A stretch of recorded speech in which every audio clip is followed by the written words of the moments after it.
अस्सलाम वालेकुम दोस्तों, तुसी देख रहे हो देश पंजाब टीवी तो मैं तुहाडा मेज़बान मुहम्मद अफसल जोईया। दोस्तों सब तो पहले अपने चैनल नूं करो सबसक्राइब, बैल आइकन का बटन दबाओ ताकि साडी लेटेस्ट और बेहतरीन वीडियो तुहाडे तक बसानी पहुँच सके और तुसी वो वीडियो देखो सब तो पहले। दोस्तों डेली की निस्बत अज एक दूजन झोटी नीली का शाहकार तोहफा ब्यूटीफुल सुंदर जनाब झोटी बड़ी कमाल दी थण रुग रुग दा बड़ा खूबसूरत लोकेशन चंगी नस्ल ज़ात अच्छी खुडा पुट्ठा ढाक ज़ात नस्ल हर एक चीज़ कैमरे की नज़र और वीरां भरावां दे सामने जनाब झोटी हाज़र मौका 15 किलो दुध मौजूद है जनाब इहदे कोले। खुडा पुट्ठा मझ की बरीकियत बड़ी माशाल्लाह।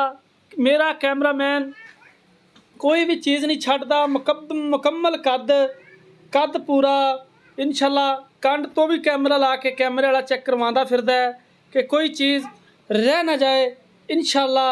बाफजले खुदा इंशाल्लाह पूरियां कोशिशां काबशां देश पंजाब टीवी जनाब करदा है अपने वीरां दे वास्ते मेहनत सफ़र और नहायत मुनासिब कीमत ते जनाब जानवर।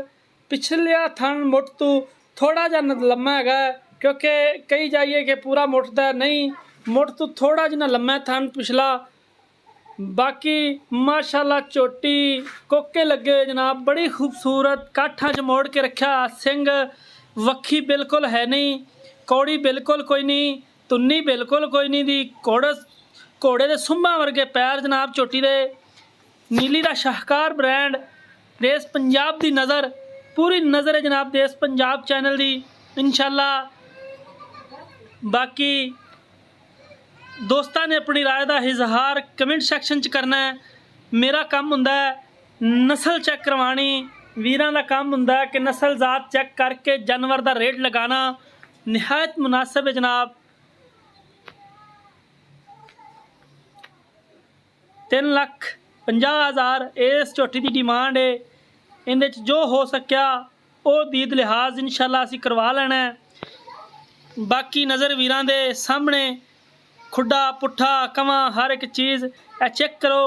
ए जनाब मेरा हथ पूरी रबड़ रंगी झोटी पूरी रबड़ रंगी है जनाब, जिथों चुंडी पाओ खून नज़र आंदा है। बाकी नज़र वीरां दी वेखण वाली अख ने वेख लैनी है कि झोटी की चीज़ है। टाइम ट्यूम बिल्कुल नहीं लगा होया दोस्तों, कोई टाइम च नहीं, कोई कुछ नहीं, कोई खड़ नहीं, कोई लैनी नहीं देनी नहीं।